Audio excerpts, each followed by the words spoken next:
In today's video, we're going compound. So as you guys saw in the last video, we made 300 horsepower on the GTX 2860. We were running 30 pounds, so we're pretty much maxing out the turbo now. So when you max out your turbo, you've got two options. You can go bigger, but you end up having more lag, or you can go compound. So that's what we've chosen to do. That way when you go compounds, you have the response of your small turbo with the up top power of the big one. So it's the best turbo setup you can get. These are the parts we're going to be installing. This is the manifold for between the two turbos. It comes out of the small turbo and then feeds into the big one. It's also got a section for the wastegate for the small turbo to feed into. That way it spools up the big turbo faster. And then it's got another section for the wastegate for the big turbo to control the boost on it.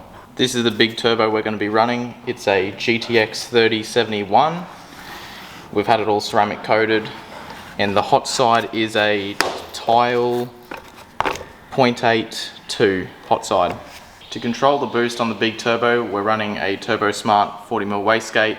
We're going to first try it out with the 25 pound spring in it. For the turbo, we had more hard lines made up. It's a pretty tight fit, so the hard lines are pretty important.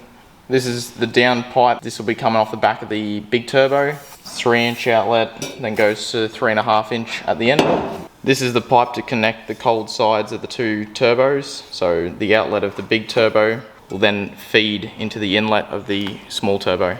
So we've installed all the parts. Fits in there nice and tidy. The second turbo is just tucked under there. And we also had a air box made up. That way it'll funnel in nice cold air. It comes in from here. Because otherwise if you have these pod filters just hanging in the car without a box, they're always just sucking in hot air, so that will help a lot with the air density and horsepower. And had to go add a couple extra bungs for the wastegate boost references. But yeah, we've already checked the car out for leaks, so we should be good to take it for a quick little drive.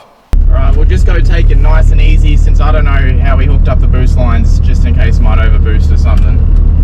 But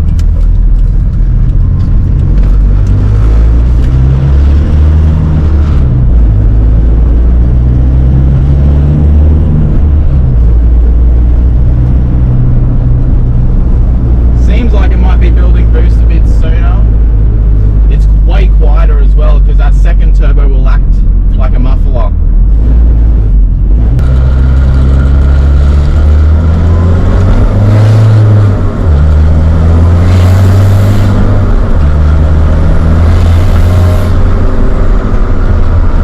So the car seems to drive pretty well. I think we're making like 30 pounds boost by 3000 RPM with half throttle.